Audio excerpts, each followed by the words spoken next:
Mohanavani Telugu podcast వింటున్న శ్రోతలందరికీ హృదయపూర్వక ధన్యవాదాలు. ముందుగా అందరికీ కార్తీక మాస శుభాకాంక్షలు. ఈ కార్తీక మాసం రోజున మనం సత్సంగ బోధలోని కథలు వింటూ ఆనందిస్తూ ఎందరికో షేర్ చేస్తూ ఎంతో ఆనందాన్ని పొందుతున్నాము. ఈరోజు కూడా సత్సంగ బోధలో మరొక అద్భుతమైన ఆణిముత్యం లాంటి కథతో మీ ముందుకు వచ్చేసాను. ఇంకా ఆలస్యం చేయకుండా ఆ కథ ఏమిటో వినేద్దాం. అద్దె ఇల్లు. మన జీవితంలో ఎలా మెలగాలి, ఎలా సాధన చేసుకోవాలనే విషయాన్ని ఆధ్యాత్మిక ద్వారా ప్రస్తావన చేసిన విషయాన్ని తెలుసుకుందాం. మన మానవ శరీరాన్ని అద్దె ఇంటిగా ఉదాహరించడమైనది. ఒక వ్యక్తి అద్దె ఇంటి కోసం చాలా ప్రదేశాలలో వెతికాడు. ఇలా ఎక్కువగా శ్రమపడిన తర్వాత ఒక ఇల్లు దొరికింది.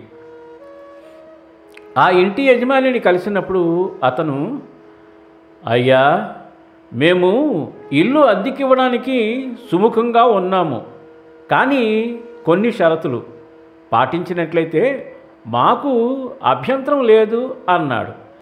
అంతటా అతడు ఏమి షరతులు అని అడిగాడు. ఇంటి లోపల చెత్త చెదారం వేయకూడదు, గోడలకు మేకుల వంటివి కొట్టకుండా ఎటువంటి డ్యామేజీ లేకుండా చూసుకోవాలి.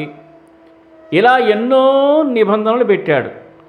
ఇతనికి ఇల్లు ఎలాగైనా కావాలి కాబట్టి వీటన్నిటినీ పాటిస్తానని చెప్పి ఆ ఇల్లు అద్దెకు తీసుకున్నాడు. తీసుకున్న తర్వాత కొంతకాలం ఆ నియమాలు పాటించాడు. కొంతకాలం తర్వాత అశ్రద్ధతో ఆ నియమాలను విస్మరించాడు. ఎప్పుడైతే విస్మరించాడో ఇల్లంతా చెత్త చెదారంగా, గోడలంతా మసితో మురికిగా తయారైంది. ఇల్లు చూడడానికి వచ్చిన ఇంటి యజమాని చూసి, నీకు చెప్పిన నియమాలు నీవు పాటించడం లేదు, ఇది పద్ధతి కాదు అంటూ హెచ్చరించాడు. ఇలా యజమాని అప్పుడప్పుడు రావడం, మందలించడం చేసేవాడు. ఇతను విన్నట్లుగా ఉండడం కానీ పాటించకపోవడం చేస్తూ ఉండేవాడు. ఇలా 10 సార్లు చెప్పి ఇంటి యజమాని విసుగు చెంది ఒకరోజు మనుషులను పిలిపించి ఇంటి సామానంతా బయట వేయించి తక్షణమే ఇంటిని ఖాళీ చేయమని బయటకి పంపించి వేశాడు.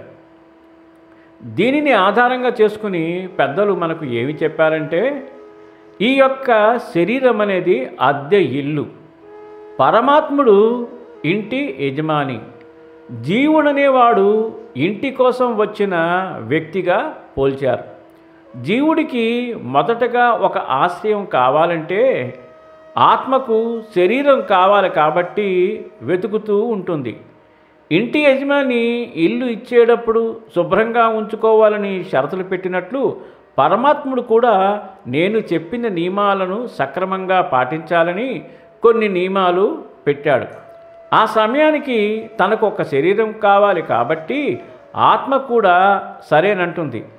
ఇక భగవంతుడు, నీవు చేసిన పూర్వజన్మ పుణ్య ఫలంగా నీకు మానవ శరీరాన్ని ప్రసాదిస్తాను, నీవు ఈ మానవ శరీరంతో ఏమేమి చేయాలో అవన్నీ తెలియచేస్తానని ఈ విధంగా చెప్పాడు.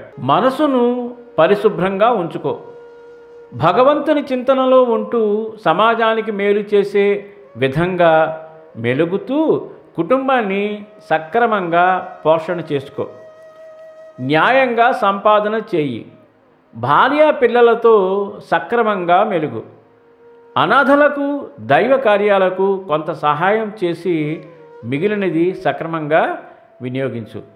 ఇక జీవుడు శరీరంలోకి వచ్చిన తర్వాత చిన్న వయసులో భగవంతుడు చెప్పిన జ్ఞాపకాలతో అలాగే మెలుగుతాడు.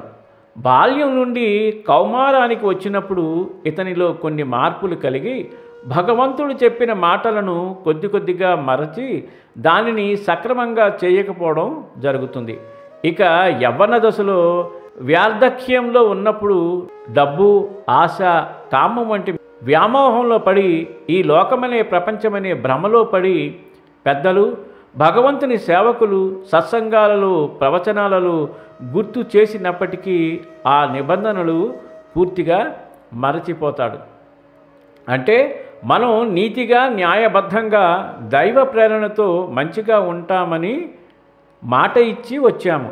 కానీ కలిమాయ వలన వ్యామోహంలో పడి ఏదైతే ఒప్పుకొని ఈ శరీరం దాల్చి వచ్చామో దానిని పూర్తిగా విస్మరించి పాటించడం లేదు. మన తోటి వారి 2 అంతస్తులు ఇల్లు కట్టారు, మనం 4 అంతస్తుల ఇల్లు కట్టాలి. ప్రక్కవారు కారు కొన్నారు, మనం అంతకంటే పెద్ద కారు కొనాలి. అంటే ఇక్కడ ఈర్ష్య ద్వేషం వచ్చేటప్పటికి శరీరం దాని శుభ్రత కోల్పోతుంది. ఎప్పుడైతే ఇల్లు శుభ్రంగా లేదని 1కి 10 సార్లు యజమాని వార్నింగ్ ఇచ్చి చివరికి మెడపట్టి గెంటివేశాడో అదేవిధంగా భగవంతుడు చెప్పిన నియమాలు పాటించకపోతే వారు తరువాత హీన జన్మలు పొందుతారు. ఇదే విషయాన్ని మహాత్ములలో ఒకరైన శ్రీ మాల పిచ్చమ్మ గారు ఇలా వివరించారు. ఇల్లు శుభ్రంగా ఉంచుకోవాలంటే మొదట నిద్ర లేచిన వెంటనే చీపురుతో శుభ్రంగా చిమ్మి పేడతో నీటిని చల్లడం లేదా అలకడం వంటివి చేసి చక్కని ముగ్గు వేసి రంగులతో అలంకరిస్తే ఇంటికి ఆ ప్రదేశానికి కళ వస్తుంది. అలాగే మన మనసును ఎలా శుభ్రపరుచుకోవాలంటే ఉదయాన్నే కాలకృత్యాలు తీర్చుకున్నాక ఇంటిలోని చెత్త చెదారం ఎలాగైతే చీపురుతో చిమ్మామో అలా మన మనసులో ఉన్న చెత్త చెదారాన్ని తీసివేయాలంటే కొంత సమయం ప్రాణాయామం చేయాలి. పేడ నీటిని చల్లిన విధంగా ప్రణవోచ్చారణ అంటే ఓంకారాన్ని జపించినప్పుడు మనసులోని కల్మషాలు పోయి మనసు ప్రశాంతమవుతుంది.